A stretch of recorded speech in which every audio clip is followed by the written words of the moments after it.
আসসালামু আলাইকুম। অনেক পুরনো সময়ের কথা, বাগদাদের একটি ছোট বস্তিতে ওসমান নামে এক গরিব রাখাল বাস করত।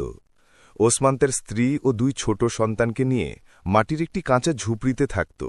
জীবন তার জন্য সহজ ছিল না, কিন্তু তার হৃদয়ে সবসময় কৃতজ্ঞতার আলো জ্বলত।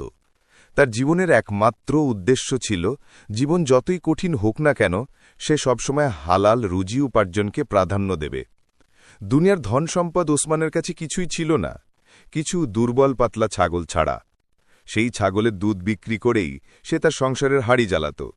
প্রতিদিন সকালে সূর্য ওঠার আগেই সে ঘুম থেকে উঠত, অজু করত, ফজরের নামাজ আদায় করত। তারপর ঝুপড়ির বাইরে রাখা পুরনো কাঠের বালতিতে ছাগলের দুধ সংগ্রহ করত। তার স্ত্রী, যিনি ছিলেন একজন নেক ও ধৈর্যশীল নারী, ঘরের কাজকর্মে ব্যস্ত থাকতেন এবং সন্তানদের দেখাশোনা করতেন। তিনি জানতেন তার স্বামীর উপার্জন খুব বেশি নয়, তাই তিনি কখনো স্বামীর কাছে কোনো আবদার করতেন না এবং একজোড়া পোশাকেই ধৈর্যের সাথে জীবন কাটাচ্ছিলেন।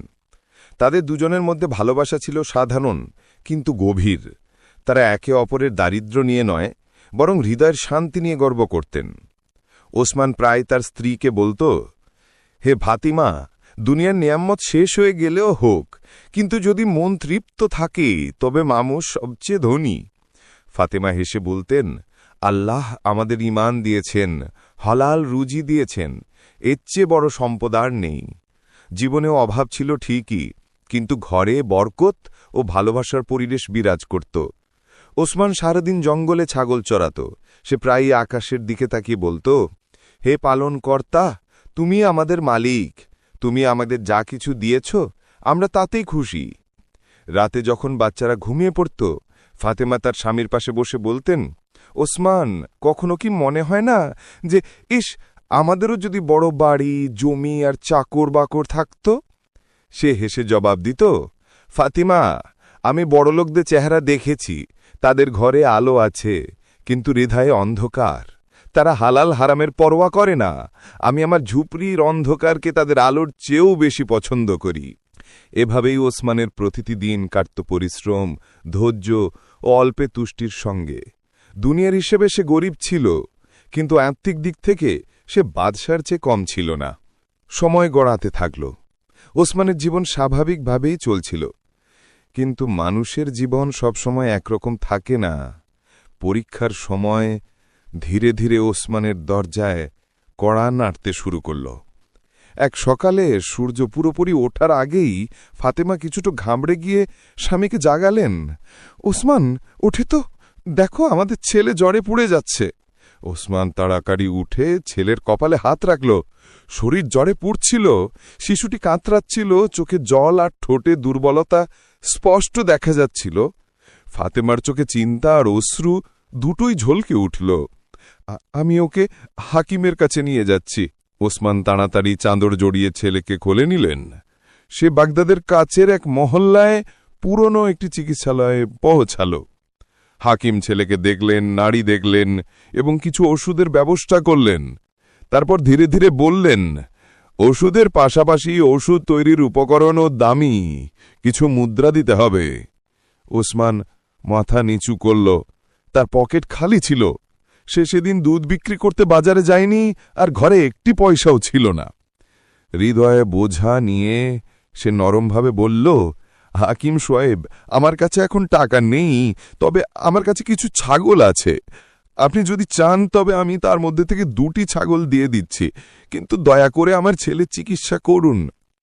হাকিম কিছুক্ষণ ভেবে বললেন, ঠিক আছে ওসমান, তুমি যদি 2টি ছাগল দাও তবে আমি তোমার ছেলের চিকিৎসা করে দেব। ওসমান দ্বিধা না করে তার 2টি ছাগল হাকিমের হাতে তুলে দিল। তার চোখে ছিল শুধু ছেলের জীবন বাঁচানোর চিন্তা, সম্পদ হারানোর নয়। হাকিম ওষুধ দিলেন, জড়িবুটি প্রস্তুত করলেন এবং কয়েকদিনের চিকিৎসার পর ছেলেটি সুস্থ হয়ে উঠল। ফাতিমা কৃতজ্ঞতার অশ্রু ফেললেন এবং বললেন, আল্লাহর বড় দয়া, আমাদের ছেলে বেঁচে গেছে। ওসমান নীরবে আকাশের দিকে তাকিয়ে বললেন, আল্লাহর শুকর, ছাগল চলে গেলে কি হবে, সন্তান সুস্থ আছে, এটাই সবচেয়ে বড় নিয়ামত। এভাবে উসমানের পরীক্ষার প্রথম ধাপ শেষ হল, কিন্তু ভাগ্যের কিতাবে আরও কঠিন পরীক্ষা লেখা ছিল। যা ধীরে ধীরে তার পথে আসতে চলেছিল। হাকিমকে 2টি ছাগল দেওয়ার পর উসমানের অবস্থা আরও খারাপ হয়ে গেল। এখন যে কয়টি ছাগল অবশিষ্ট ছিল সেগুলোও দুর্বল হয়ে পড়ল এবং দুধের উৎপাদন আগের মতো রইল না। বাজার থেকে যে সামান্য কয়েকটি মুদ্রা মিলত তাতে মাত্র 2-3টি রুটি আসত, যা তার পরিবারের জন্য যথেষ্ট ছিল না। কিন্তু উসমানের মুখে অভিযোগ কম এবং কৃতজ্ঞতা বেশি থাকত। সে রুটি নিয়ে বাড়ি ফিরত এবং ধৈর্য ধরে স্ত্রী সন্তানদের সামনে রাখত, আর নিজে শুধু পানি পান করে বসে থাকত। ফাতিমা জিজ্ঞাসা করলে সে হেসে বলত, আমি রাস্তায় আসার সময় আমার ভাগের রুটি খেয়ে এসেছি, আমার খিদে নেই। ফাতিমা ছিলেন খুবই বুদ্ধিমতী মহিলা। তার মন সঙ্গে সঙ্গেই বুঝে যেত যে অবস্থা ভালো নয় এবং তার স্বামী না খেয়ে আছে। কিন্তু তিনি কখনো স্বামীকে সত্যি কথা বলে তার ধৈর্যে আঘাত হানতেন না। পরের দিন যখন সে শুধু 3টি রুটি নিয়ে এলো, তখন তার স্ত্রী রুটি খেলেন না এবং বললেন, এই আজ আমাদের প্রতিবেশী কিছু খাবার পাঠিয়েছিলেন, আমি সেটা খেয়ে নিয়েছি, আমার খিদে নেই, আজ আপনি এই রুটি খেয়ে নিন। এভাবেই তারা দুজন একে অপরের কাছ থেকে লুকিয়ে দিন কাটাতেন। উসমান তার লজ্জা ও দুঃখ লুকাত, ফাতিমা তার ভালোবাসা দিয়ে প্রতিদিন স্বামী ও সন্তানদের সামলে রাখার চেষ্টা করতেন। বাচ্চাটা ছিল নিষ্পাপ। মাঝে মাঝে তারা খেলার ছলে কোনো খেলনার বায়না ধরত। তখন মা হেসে বলতেন, যখন আল্লাহ প্রচুর রিজিক পাঠাবেন তখন আমরা সব কিনব। রাতে যখন ঝুপড়িতে নরম চাননি আসত, তখন ফাতিমা নীরবে আকাশের দিকে তাকিয়ে দোয়া করতেন, আর উসমান দেয়ালের ছাড়ায় বসে চুপচাপ থাকতেন। দুজনের হৃদয়ই একে অপরের কষ্ট বুঝত, কিন্তু কথায় খুব কমই তা প্রকাশ পেত। তাদের ভালোবাসার ধরন ছিল সাধারণ কিন্তু সীমাহীন। প্রতিদিন একে অপরের জন্য ছোট ছোট আত্মসংত্যাগ করা। এভাবে পরিস্থিতি কঠিন হলেও পরিবারটি একে অপরের সুরক্ষায় বাধা রইল। পরীক্ষা ধীরে ধীরে তাদের জীবনকে নাড়া দিচ্ছিল, কিন্তু তাদের হৃদয়ে আশার প্রদীপ তখনও জ্বলছিল। উসমান প্রতিদিনের মতো সকালে ঘুম থেকে উঠলেন। সূর্য ওঠার আগেই তিনি তার কাঠের লাঠি হাতে নিতেন এবং আল্লাহর নাম নিয়ে ঝুপড়ি থেকে বেরিয়ে জঙ্গলের দিকে যেতেন। এটাই ছিল তার রুজির মাধ্যম, এটাই তার দুনিয়া। একদিন সে বরাবরের মতো জঙ্গলে পৌঁছাল, আর হঠাৎ আকাশ কালো মেঘে ঢেকে গেল। জোরে বাতাস বইতে লাগল, গাছের ডালপালা নড়তে শুরু করল এবং মেঘের গর্জন নীরবতাকে ছিঁড়ে ফেলল। যে ছাগলগুলো কিছুক্ষণ আগেও ঘাস খাচ্ছিল, গর্জনের শব্দে ভয়ে এদিক ওদিক পালাতে লাগল। উসমান সঙ্গে সঙ্গে সেগুলোকে সামলানোর চেষ্টা করলেন, কিন্তু ছাগলগুলো বৃষ্টি আর গর্জনের ভয়ে জঙ্গলের বিভিন্ন দিকে ছড়িয়ে পড়ল। সে দৌড়াতে থাকল, চিৎকার করতে থাকল, আমার ছাগলগুলো কোথায় গেলে তোমরা সব? কিন্তু জবাবে শুধু ছিল গর্জনের প্রতিধ্বনি আর বৃষ্টির ফোঁটার শব্দ। সে অনেকক্ষণ ধরে তাদের খুঁজতে থাকল। ঘন গাছের মাঝখান দিয়ে কাঁটা ভরা রাস্তায় সে হাঁটতে লাগল, কিন্তু ছাগলগুলোর কোনো চিহ্ন পেল না। অবশেষে সন্ধে নেমে এলো, আকাশ অন্ধকারে ছেয়ে গেল, আর ক্লান্ত পায়ে সে খালি হাতে বাড়ির দিনে ফিরতে লাগল। যখন সে ঝুপড়ির দরজায় পৌঁছাল, তখন তার চেহারায় ক্লান্তির সঙ্গে দুঃখের রেখা স্পষ্ট ছিল। তার হাতে শুধু একটি ছোট কাঠের লাঠি ছিল। ফাতিমা দরজায় এসে অবাক হয়ে জিজ্ঞাসা করলেন, উসমান, ছাগলগুলো কোথায়? এই কথা শুনে তার চোখ থেকে জল ঝরতে লাগল, গলা ধরে গেল। কিন্তু সে ধীরে ধীরে সব কথা শোনালেন, কিভাবে মেঘ হয়েছিল, ছাগলগুলো ভয়ে পালিয়ে গিয়েছিল, আর সে কত খুঁজেও কাউকে পায়নি। ফাতিমার মুখেও বিষাদের ছাপ পড়ল। সে আঁচল দিয়ে চোখের জল মুছে বলল, হে আল্লাহ, এখন আমাদের বাচ্চাদের কি হবে? ঝুপড়িতে নীরবতা নেমে এলো। বাচ্চারা মা বাবার মুখের দিকে তাকিয়ে ভয় পেয়ে গেল। উসমান আকাশের দিকে চোখ তুলে তাকালেন। তার ঠোঁট নড়ল, কিন্তু কোনো আওয়াজ বের হল না। সেও মনে তার রবের কাছে ফরিয়াদ করছিল। সেই রাতে উসমানের ঝুপড়িতে দুঃখের ছায়া নেমে এলো। ছাগলগুলো চলে গেছে। রুজির সমস্ত দরজা যেন বন্ধ হতে দেখা যাচ্ছিল, কিন্তু তার হৃদয়ে এখনও ঈমানের প্রদীপ নেভেনি।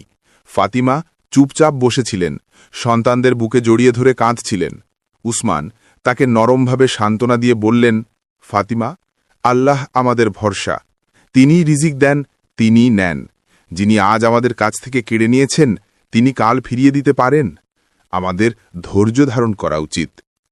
কিন্তু যখন রাত গভীর হল, সবাই ঘুমিয়ে পড়ল, তখন উসমানের মন আর ধৈর্য রাখতে পারল না। সে জায়নামাজে বসে পড়ল, চোখ থেকে জল বইতে লাগল এবং হৃদয় ভরে আল্লাহর কাছে কাকুতি মিনতি করতে লাগল। হে আমার পালনকর্তা, এখন জীবন মৃত্যুর প্রশ্ন। আমার বাচ্চাদের উনুর ঠান্ডা, আমার ছাগল শেষ, আমার কাছে কিছুই অবশিষ্ট নেই। হে জগৎসমূহের প্রতিপালক, তুমিই রিজিক দাতা, তুমিই দয়ালু, আমার জন্য রুজির দরজা খুলে দাও। সে কাঁদতে থাকল, সেজদায় মাথা রেখে অনেকক্ষণ ধরে দোয়া করতে থাকল। সারা রাত তার ঝুপড়িকে কান্নার শব্দ আর দোয়ার ফিসফিসানি প্রতিধ্বনিত হতে লাগল। পরের দিন সকালে যখন সূর্য উঠল, উসমান প্রতিদিনের মতো জঙ্গলের দিকে বেরিয়ে পড়লেন। যদিও তার কাছে এখন কোনো ছাগল ছিল না, তবুও সে তার মনের ভার হালকা করতে সেখানে যেতে চেয়েছিল।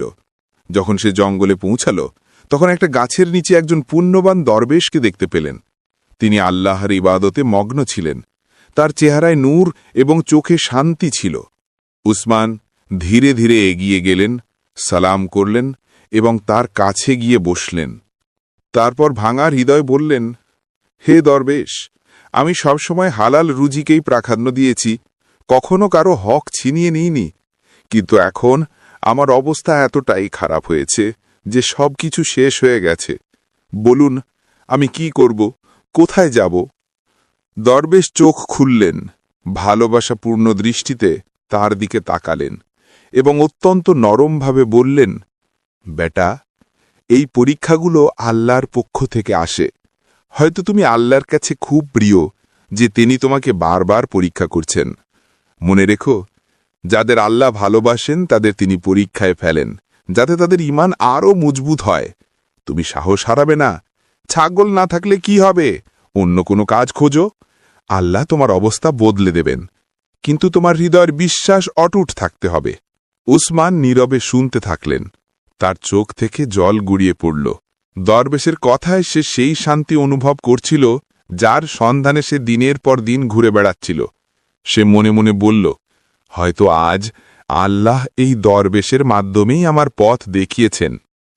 পরের দিন সকালে উসমান তার মুখে পানির ছিটে দিলেন এবং ফাতিমাকে বললেন, আমি আজ বাজারে যাচ্ছি, দেখি যদি কোনো কাজ পাওয়া যায়। ফাতিমা চোখে আশা নিয়ে বললেন, আল্লাহ তোমার সঙ্গে আছেন। উসমান, হালাল রুজির নিয়ত রাখো, তিনি অবশ্যই কোনো পথ দেখাবেন। এইভাবে উসমান বাগদাদের বড় বাজারের দিকে রওনা হলেন। বাজারে মানুষের ভিড় ছিল। ব্যবসায়ীরা তাদের দোকানে বসে গ্রাহকদের সঙ্গে কথা বলছিলেন। কোথাও কাপড়ের জৌলুস, কোথাও মশলার সুগন্ধ, আর কোথাও উটের কাফেলা। উসমান প্রতিটি দোকানে গিয়ে কাজের সন্ধান করতে থাকলেন। কখনো কাউকে বললেন, আমার বাহুতে শক্তি আছে, আমাকে মজুরি দিন। কখনো কাউকে জিজ্ঞেস করলেন, আপনাদের কি কোনো সাহায্যকারীর প্রয়োজন? কিন্তু সব জায়গা থেকে একই জবাব পেলেন, এখন কোনো প্রয়োজন নেই। অনেক ঘন্টা কেটে গেল। সূর্য মাথার উপরে চলে এলো। তৃষ্ণার ক্লান্তি শরীরকে দুর্বল করে দিল, কিন্তু সে সাহস হারাল না। তারপর সে একটা বড় এবং জমকালো দোকানের সামনে গিয়ে দাঁড়াল। দোকানে দামি কাপড়, সুগন্ধি আতর এবং রেশমি পর্দা রাখা ছিল। এটি ছিল এক ধনী ব্যবসায়ীর দোকান, যার চেহারা থেকে আভিজাত্য ও সম্পদ দুটোই ঝরে পড়ছিল।